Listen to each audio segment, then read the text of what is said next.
Amara's life had always been a tapestry, woven with threads of simplicity and limitation. Growing up in a small village on the outskirts of Lagos, her world was defined by narrow expectations and limited opportunities. Education beyond primary school was a luxury her family could not afford. From an early age, she understood that her path would be different from the dreams that occasionally flickered in her young mind. She grows with respect and truth, a very beautiful lady in her early 24 years. When Emmanuel first appeared in her life, he seemed like a miracle descended from another world. Tall, sophisticated, with a presence that commanded loyalty and respect. He was everything her modest background had taught her to admire and desire. He was a successful businessman, with connections that stretched across multiple industries, and his wealth was evident in every aspect of his being. "Amara, you are very beautiful," Emmanuel said. "I love you so much. Will you marry me?" She did not hesitate to say, "I will marry you. You are the most handsome and wealthy man I have ever seen." Their courtship was brief but intense. Emmanuel's family, despite their initial reservations about Amara's lack of formal education, saw in her a genuine warmth and traditional values that appealed to their sensibilities.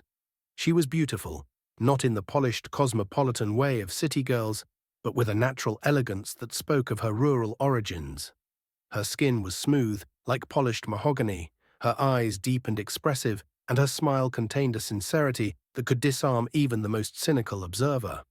The wedding was a grand affair. Emmanuel spared no expense, bringing together his business associates, distant relatives, and members of Amara's village. For the first time in her life, Amara felt truly seen.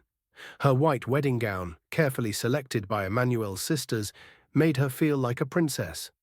The ceremony was a blend of traditional and modern elements, with Christian rituals interspersed with cultural customs that honored both families. During the ceremony, as she took her vows, Amara made a profound promise, not just to Emmanuel, but to herself and her God. She would be the perfect wife, she would be loyal, supportive, and dedicated. Little did she know how deeply this promise would be tested in the years to come. Their first home together was a testament to Emmanuel's success, a spacious 3-bedroom apartment in a prestigious Lagos neighborhood. It was furnished with imported Italian furniture and equipped with the latest technological conveniences. For Amara, who had grown up in a small mud brick house with minimal amenities, this was beyond her wildest imagination. Initially, the novelty of her new life was overwhelming. Emmanuel provided her with everything material she could desire. Designer clothes appeared in her wardrobe, expensive jewelry adorned her neck and wrists, and she had access to more money than she had ever seen in her entire life. But with these luxuries came a subtle form of isolation. Emmanuel's work consumed him entirely. As the managing director of a prominent trading company, his days and often nights were filled with meetings, negotiations, and constant travel. When he was home, he was either exhausted or preoccupied with business calls and emails. Amara's role was clear: to maintain the home, to look beautiful, and to be available when needed. Her world became the 4 walls of their apartment. She learned to cook elaborate meals, to keep the house immaculate, and to dress in a manner that always pleased Emmanuel. But companionship was scarce. Emmanuel discouraged her from making many friends, subtly suggesting that most people would be interested in her only because of his wealth. Her in-laws, particularly Emmanuel's mother, became her primary social connection. They would visit occasionally, and Amara would dutifully care for them, ensuring their comfort and medical needs were met. Emmanuel was exceptionally good to his parents, always quick to provide financial support and arrange the best medical care when they were ill. Yet, beneath the surface of this seemingly perfect life, a profound loneliness began to take root in Amara's heart. The physical intimacy in their marriage was a source of increasing frustration for Amara. While Emmanuel was generous in every material aspect, he was emotionally distant and sexually disengaged. When she attempted to initiate closeness, he would often respond with irritation or exhaustion. "I'm tired, Amara," he would say, his voice laden with work stress. "Can't you see how much pressure I'm under?" These rejections wounded her deeply. She remembered the passionate courtship, the tender moments before their marriage, which now seemed like distant memories. Her desires, her needs, were systematically dismissed or minimized. At night, when the silence of the apartment was punctuated only by the hum of the air conditioning, Amara would lie awake, her body aching for connection, for touch, for acknowledgement. But her husband will not be there for her. She thought to seek for a solution from another man outside the house, but the oath she had taken during their wedding to remain faithful, to be a devoted wife, rang in her ears, a constant reminder of her commitment. Her world became a delicate balance of suppressed desires and unconditional loyalty. As years passed, Amara's world became increasingly confined. Her days followed a meticulously structured routine that left little room for spontaneity or personal fulfillment. Each morning, she would wake before Emmanuel, preparing his favorite breakfast: perfectly brewed coffee, freshly made akara, and carefully sliced fruits arranged with artistic precision. By the time he left for work, the house would be immaculate, her appearance impeccable. Loneliness was a constant companion. Television became her primary window to the outside world, with Nigerian soap operas and news channels filling the empty hours. She developed a ritual of watching afternoon talk shows, living vicariously through the stories of other women, their struggles, their triumphs, their connections. These moments were her only escape from the profound isolation that characterized her daily existence. Emmanuel's generosity remained consistent, but it was a calculated generosity that seemed more about maintaining appearances than genuine emotional connection. Every month, he would provide her with a substantial allowance, enough money to buy whatever she wanted, yet not enough to truly break free from her dependence on him. Designer handbags, expensive jewelry, the latest home appliances, these were the tokens of his affection, material substitutes for emotional intimacy.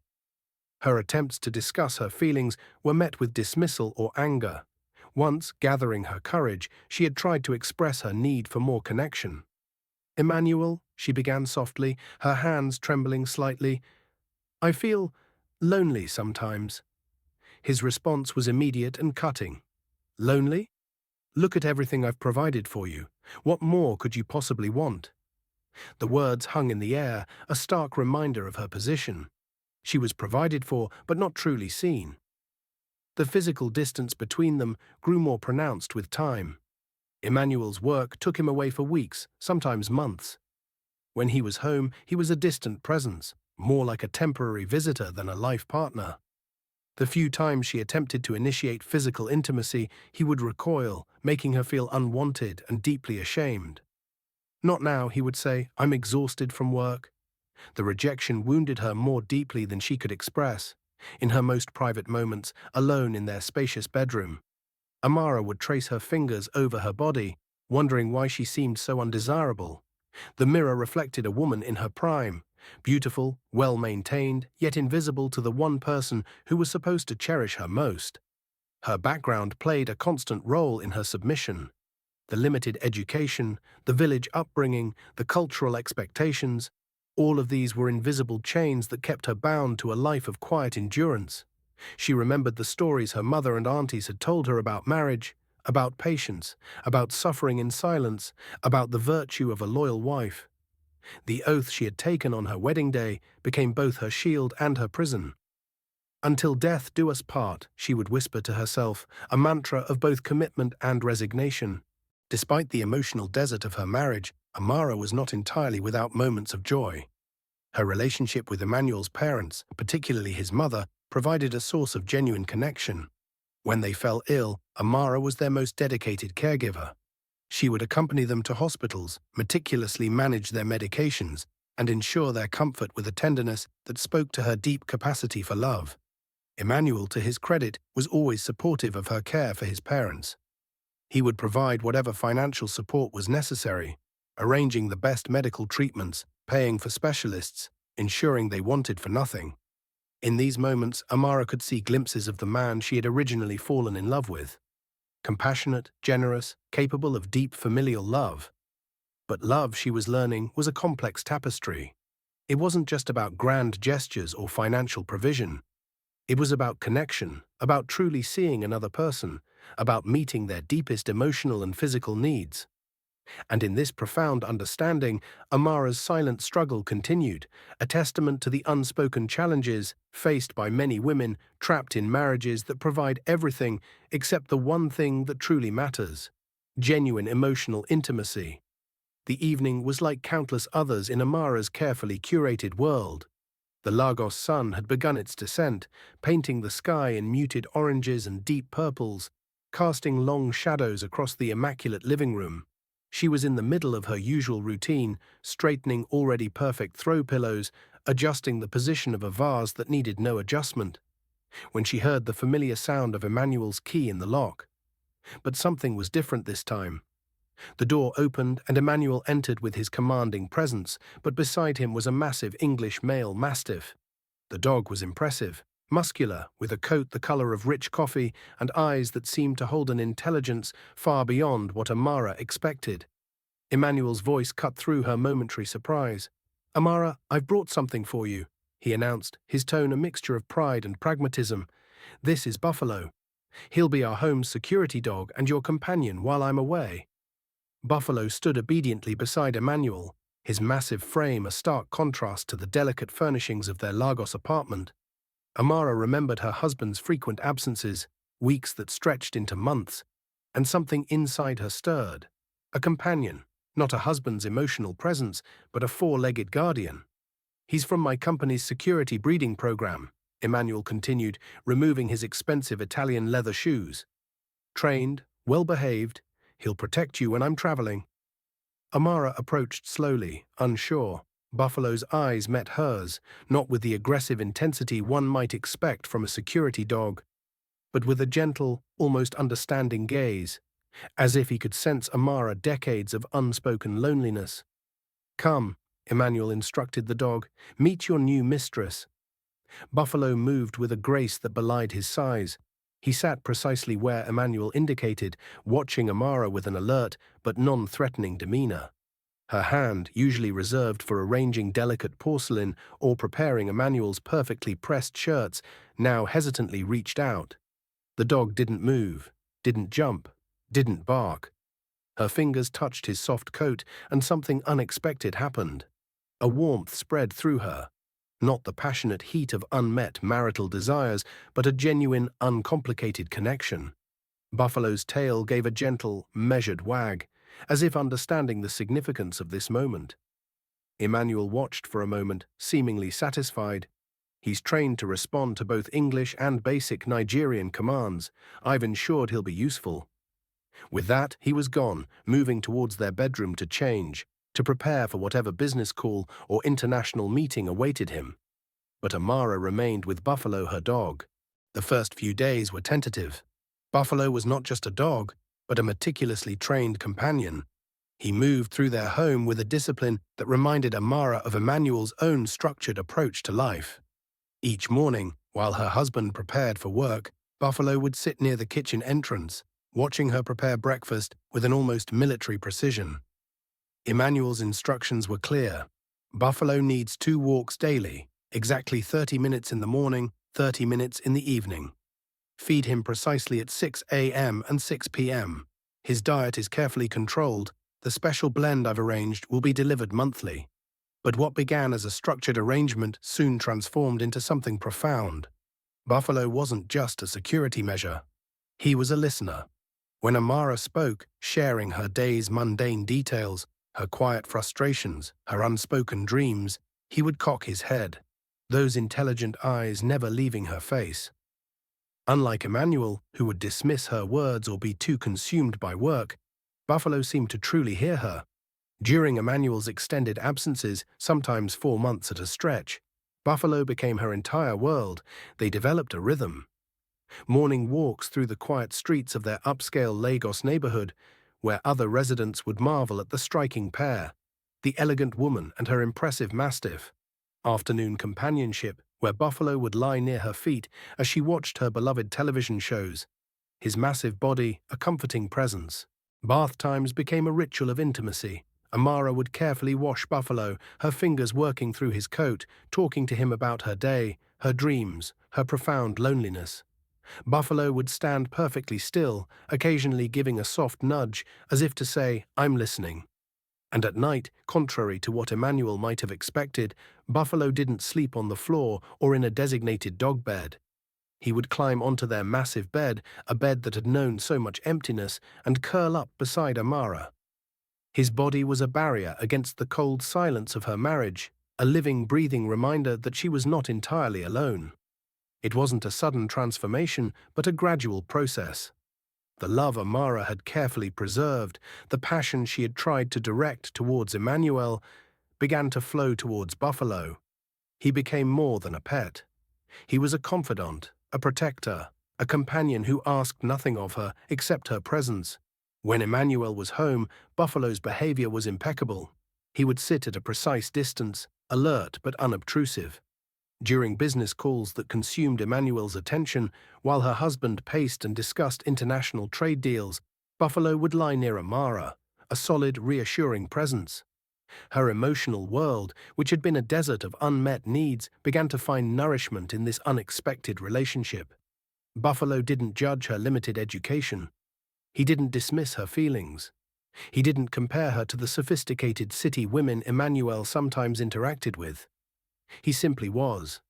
Their bond transcended typical human-animal relationships. It was a profound connection built on mutual understanding. Buffalo seemed to sense her moods. On days when the loneliness was particularly crushing, he would press closer, his massive body a living, breathing comfort. The staff who occasionally came to clean, carefully vetted and paid well by Emmanuel, would marvel at the relationship. "Madam and the dog," they would whisper to each other, "they are like one person." And in many ways, they were. Years passed. Emmanuel's absences grew longer. His interactions with Amara became increasingly transactional. A kiss on the cheek before a business trip, precise instructions about household management, generous financial provisions that felt more like professional arrangements than expressions of marital love. But Buffalo remained constant. When Emmanuel's parents fell ill, Amara would spend weeks caring for them. Buffalo was her steadfast companion. During long hospital vigils, he would lie quietly beside her, offering a type of companionship that transcended words. The nurses and doctors would marvel at the massive dog's gentleness, his ability to sense when comfort was needed. Amara's world, once defined by the narrow expectations of her village background and the gilded cage of her marriage, had expanded. Buffalo had become her window to emotional freedom. Through him, she learned that love wasn't about grand gestures or financial security, but about presence, about truly seeing another being. She would sometimes look at Buffalo and see more emotional intelligence in his eyes than she had ever witnessed in her husband's calculated interactions, more compassion in his gentle nudges than in Emmanuel's professional caresses. Her love for Buffalo was pure, undemanding, complete. The air in the room was thick with humidity, a blanket of heat that made even sleep restless. Amara stirred on the bed, the soft rise and fall of Buffalo's breathing beside her the only sound in the silent night. She opened her eyes, the dim glow of a distant street lamp filtering through the curtains, casting soft shadows across the room. Her thoughts drifted, unbidden, to Emmanuel. Memories of his touch and the void he left in her absence collided in her mind, stirring emotions she had long suppressed. She reached instinctively for Buffalo, wrapping her arms around his massive frame. The dog shifted slightly, accommodating her embrace, his warm body grounding her in the moment. Her mind wrestled with the feelings, loneliness, longing, and a yearning for connection. It was a familiar ache, one she had learned to suppress during Emmanuel's prolonged absences. Yet tonight it felt different, sharper, more immediate.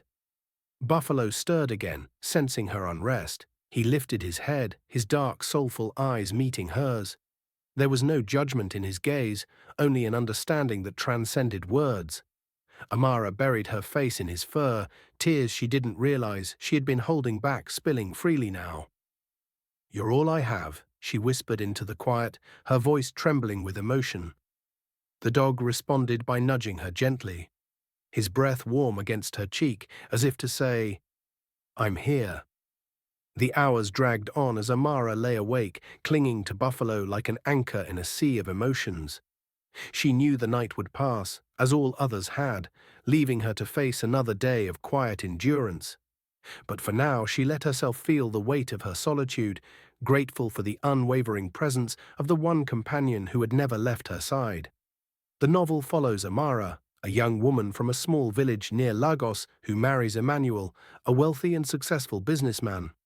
Despite her initial excitement and the material comforts of her new life, Amara finds herself trapped in an emotionally barren marriage. Emmanuel is consistently absent, work-obsessed, and emotionally distant, providing luxuries but no genuine intimacy or companionship. Amara's world becomes increasingly isolated. She dutifully maintains their home, prepares Emmanuel's meals, and tries to be the perfect wife, but her emotional and physical needs go unmet. Emmanuel discourages her from making friends and shows little interest in her personal fulfillment. Her days are spent alone, with television and household chores filling the empty hours. The turning point comes when Emmanuel brings home Buffalo, a large English mastiff from his company's security breeding program. Initially intended as a security measure and companion during Emmanuel's long absences, Buffalo becomes much more to Amara. The dog becomes her confidant, her source of comfort, and her primary emotional connection. Buffalo provides the companionship and understanding that her husband lacks.